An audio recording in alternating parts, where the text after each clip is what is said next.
이진관 판사 얘기가 앞서 잠시 나왔으니까 이진관 판사가 지금 이제 그 소위 말하는 이제 감치 명령한 이후에 벌어진 일 때문에 우리가 이제 화도 많이 나고요. 어떻게 변호사라는 사람들이 저럴 수가 있나? 그리고 저런 사람들이 무슨 변호사냐라는 얘기까지 나오고 있습니다. 당일날 감치 명령이 됐는데 이 사람들이 감치가 안 되고 중단된 이유가 신원 확인하는 그 절차, 그 절차에 대해서 누락 때문이었는데 법무부가 오늘 이 감치 대상자의 일부 신원 정보가 누락되더라도 법원의 재판으로 감치 대상자가 특정된 경우에는 신원 확인을 완화하는 절차로 개선 방안을 마련하겠다. 이게 사실은 주민등록번호라든지 그 뭐 이름이라든지 이렇게 쭉 써야 되는 게 그 기본적인 절차인데 뭐 인상, 체격 이런 것들로 감치 대상자가 특정이 되면 감치 집행에 나서겠다는 말인데 우리 이 자리에서도 얘기했지만 사실 실무에서는 그게 이미 되고 있었던 거 아닙니까? 그리고 큰 의미가 없는 게 누가 그렇게 법원에서 하는데 이름을 하고 주민번호를 얘기 안 하겠습니까? 그렇죠. 이 두 일반적이라면 사람이 특이한 거예요. 맞아요. 그러다 보니까 어쩔 수 없이 뭐 키가 작고 안경 끼고 이런 식으로 특정하려고 한 거다 보니까 또 집행하는 구치소 입장에서는 뭐 이러면 이상하지 않냐 이렇게 해서 혼란이 생긴 거거든요. 근데 뭐 이게 만든다고 하더라도 앞으로 어떤 변호사가 이런 짓 하겠습니까? 저는 없다고 봅니다. 그래야죠. 그래야죠. 이게 말이 됩니까? 서울구치소장은 자기는 지금 법대로 했다 이걸 주장하고 있으니까 지금 부랴부랴 오늘 나온 그 브리핑을 보고 서울구치소장은 자꾸 법대로 했다만 주장하고 있으니까 이제 그 윗선에서 큰일 났다 이래가지고 지금 그 보도자료를 해명조로 지금 낸 거거든요. 앞으로 개정을 하겠다라고 낸 건데 쉽게 말하면 법원에서 결정한 감치를 집행은 행정부가 하는 거란 말이에요. 법원이 지휘를 하는 게 아니라 행정부에서 지휘를 해야 되는데 지휘를 하는 애가 애란 죄송합니다. 지휘를 하는 사람이 나는 이렇게 못 하겠는데 그 주민등록번호 얘기 안 하니까 나는 못 하겠 이렇게 지금 약간 목리를 부린 상황이거든요. 이게 말이 안 되는 게 사실 법정에서 구치소까지 갈 때 계속 끌고 갔으니까 인적 동일성은 확보가 된 거잖아요. 그렇죠. 그 사람이니까 데리고 간 거죠. 인적 동일성이 확보됐다라고 그냥 감치하면 되는 거를 약간 이상한 방식으로 풀어준 거거든요. 아니 그러니까 이진관 판사가 그 얘기를 했어요. 그러니까 이제 정부 조직 간에 이게 다툴 내용은 아니다. 제도가 미비하니까 제도를 보완해달라라는 얘기를 했지 않습니까? 그것에 대한 법무부의 답이라고 저는 보는데 일단은 법정에서 감치 당할 만한 행동을 한 사람, 그렇죠. 그 사람에 대해서 뭐 다른 이유가 있을 이유는 없잖아요. 아니 근데 법무부가 오늘 발표한 내용을 보면 그 사람 말고 다른 사람들이 적용이 될 수 있을까요? 감치 대상자의 일부 신원 정보가 누락되더라도 법원의 재판으로 감치 대상자가 이 법원의 재판 이진관 판사 얘기하는 거고요. 그렇지 않습니까? 감치 대상자 누군지 특정이 됐지 않습니까? 그러면 그 사람들을 교도관에게 인계한다. 다음 법정에서 또 똑같이 하면 니네 교도관한테 바로 인계할 거야. 이거예요. 이게 왜 불가능하냐면 판사가 물을 거예요. 이름 뭐냐 하면 저는 박지훈입니다.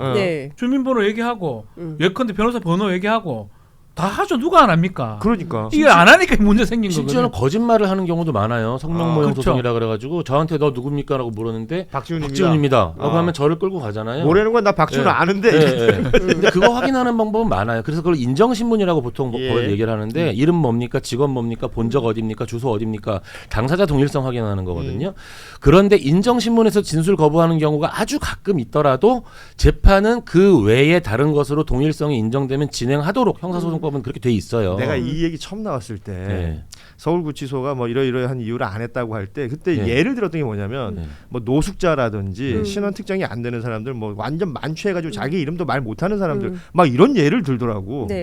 그게 아니라 변호사들이 여기 지금 얘기가 된 거 아니냐는 거예요. 왜 그런 예를 드는지 모르겠어요. 아니 사실 이 사람들이 이제 그 서울구치소가 아니라 법원에 있는 감치 장소였다는 거고 뭐 또 다른 장소가 있었다 그래요. 예, 거기에서 이런 일이 벌어졌다는 건데 그러면 너도 알고 나도 알면 협조하는 게 상례예요. 그런데 이 사람들이 없어요. 주민등록증 갖고 있으면서도 없다 그러고 이름 얘기 안 한 거잖아요. 그렇죠.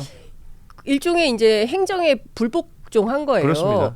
그 행정명령에 대해서 불복종한 건 저는 이것도 처벌 대상 아닌가라는 생각이 좀 드는데 그걸 별건으로 해서 어쨌든 이런 방식으로 목리부리고 정치행위를 하는 거거든요.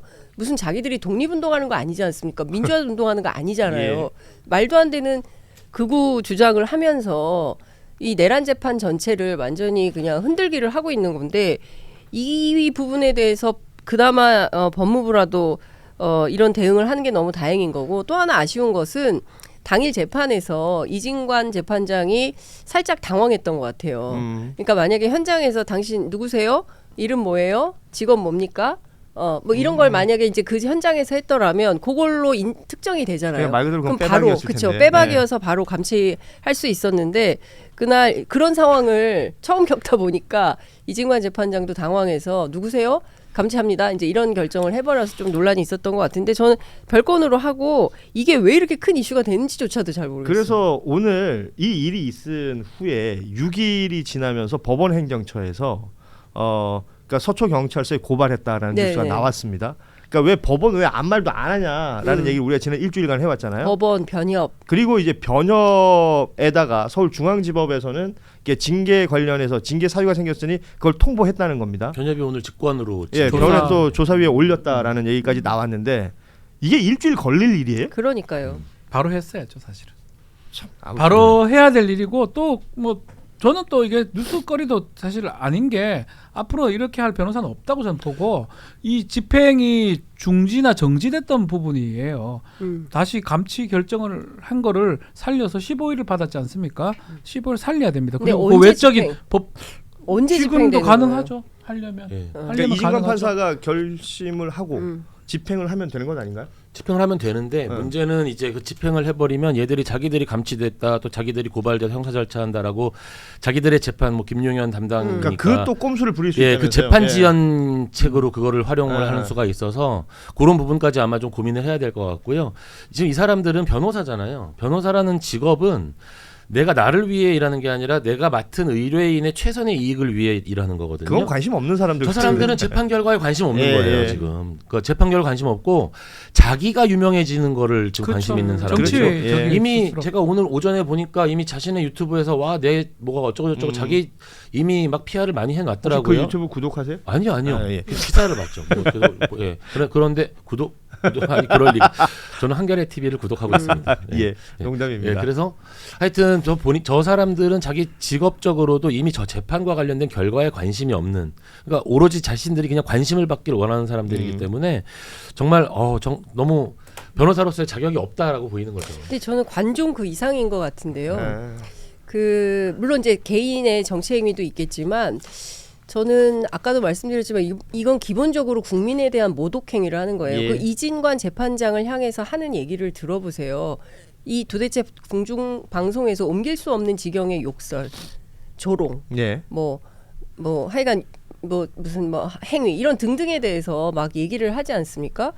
근데 저는 이제 그렇게 그토록 사법부의 독립을 주창해 왔던 대법원과 법원 행정처가 이렇게 법원이 조롱당하고 능멸당하는데 이거 결정하는데 일주일이 걸린다는 것 자체가 그렇죠. 예. 저는 이 사람들이 왜 이거를 못하고 주저주저 하는 건가. 그 뒤에 윤석열이라는 내란 수괴와 조희대 대법원장과의 어떤 관계, 인연 뭐 이런 것들 때문에 그런 것은 아닌가? 예를 들어서 제가 그랬다고 해보세요. 빛의 속도로 했을 거예요. 그럼요. 예? 당신 지금 누구야 이렇게 바로 예. 했을 거예요. 그런데 그게 유튜브 아니라 보니까 장윤선인 거 알겠더라고요. 알겠던데. 예. 그리고 고소장 오면은 막 주소 이런 거 다 틀려가지고 와요. 예. 예.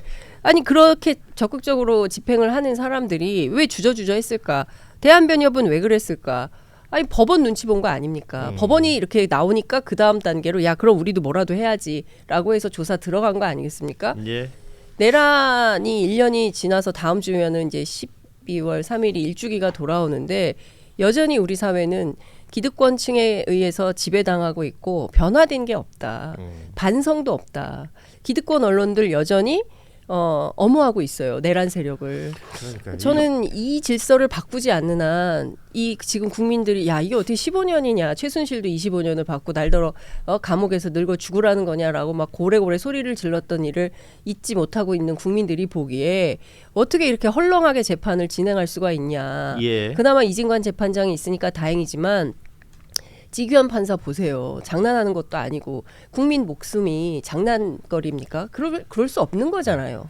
제가 한 가지 또 말씀드리고 싶은 게 사람들이 변협의 징계에 대해 관심이 없었는데 이번에 변협 징계에 관심을 좀 가지게 된 계기가 됐잖아요. 예.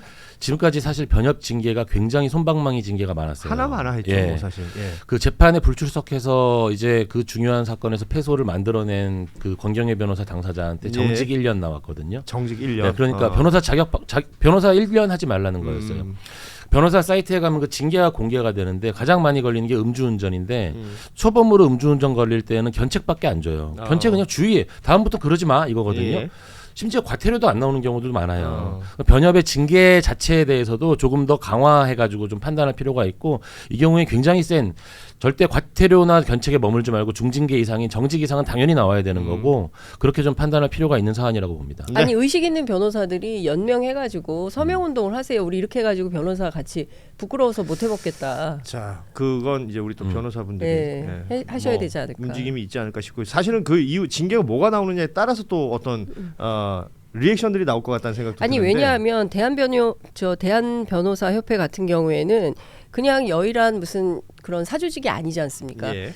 대한민국에서 이를테면 뭐 헌법재판관을 추천한 각종 추천위원회에 변협 몫이 다 들어가요. 거의. 대표성이 있으니까. 그러니까요. 예. 법률상 조직이죠. 그렇습니다. 그렇기 때문에 변협의 무게감은 굉장히 큰 겁니다. 그런데 이렇게 난동을 부리는 변호사에 대해서 징계조차 제대로 못한다? 그런 변협을 어떻게 신뢰하고 공조직에 추천권을 줍니까?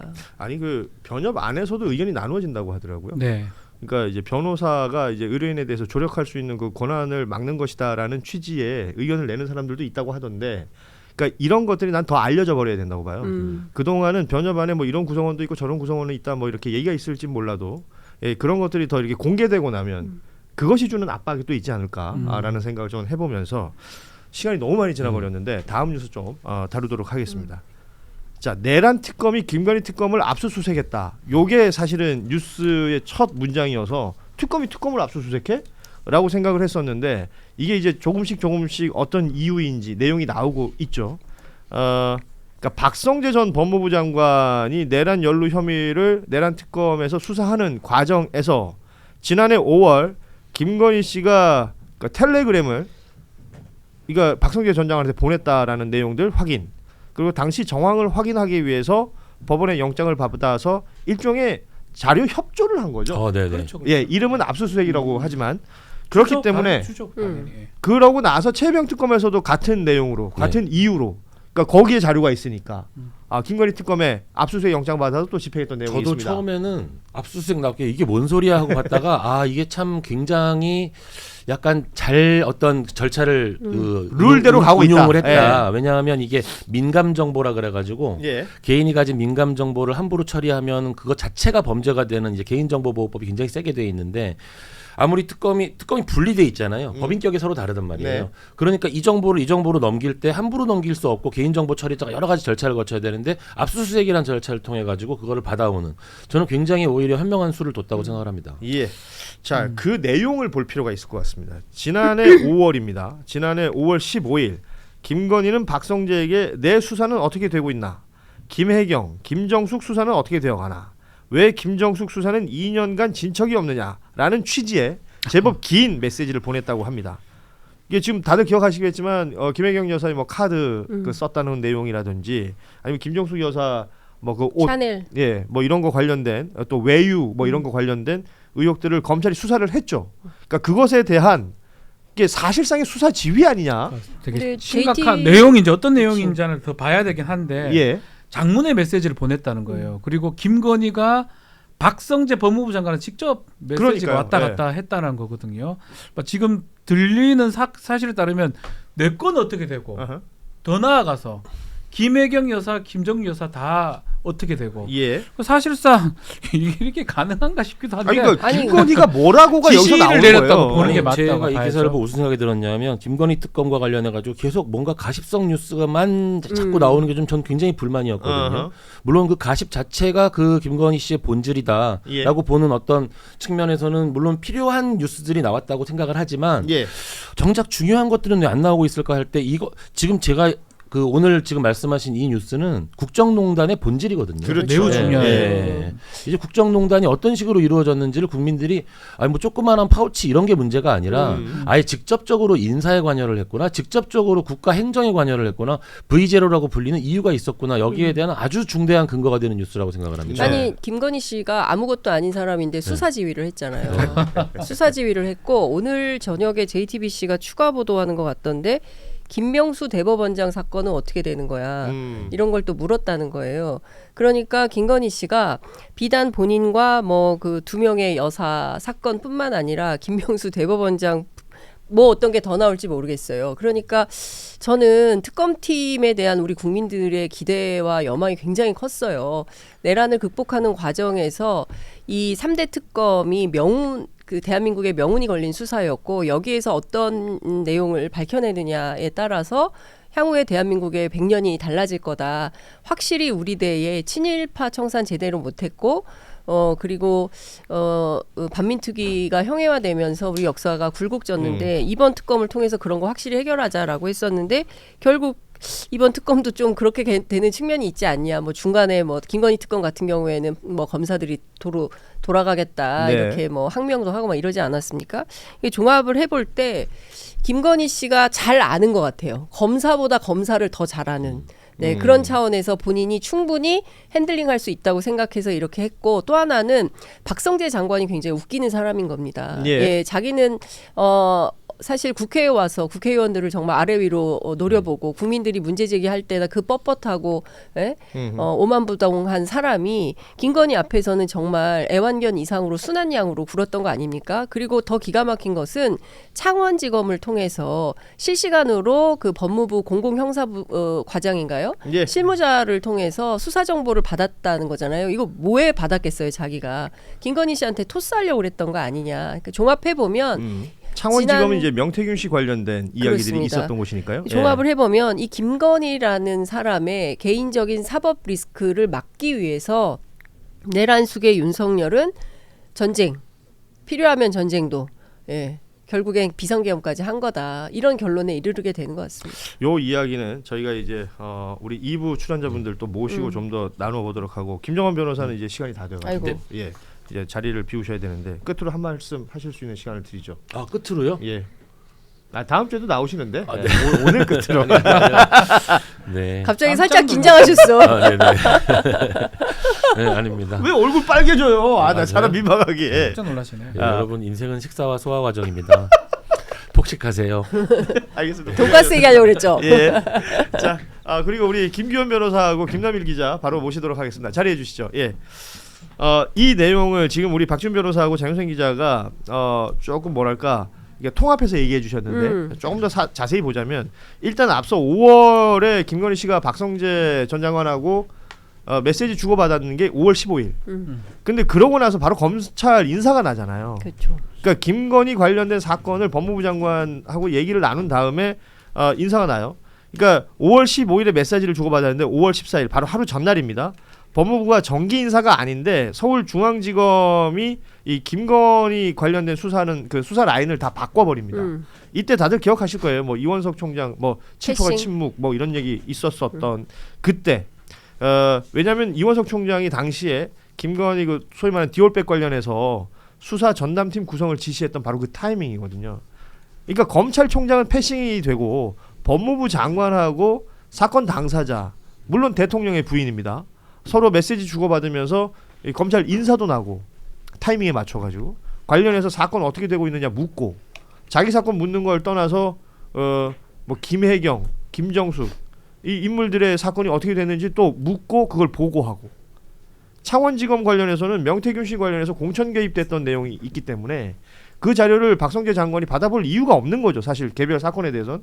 근데 그런 것들을 받아봤다는 것이 김건희 씨한테 이제 소위 말해서 보고용 아니었느냐 라는 이제 추정들이 다 가능한 상황에서 이 이야기가 나온 것이고 그래서 특검이 특검에게 압수수색을 통해서 자료들을 확보했던 것이다. 이렇게 정리를 할 수 있을 것 같습니다.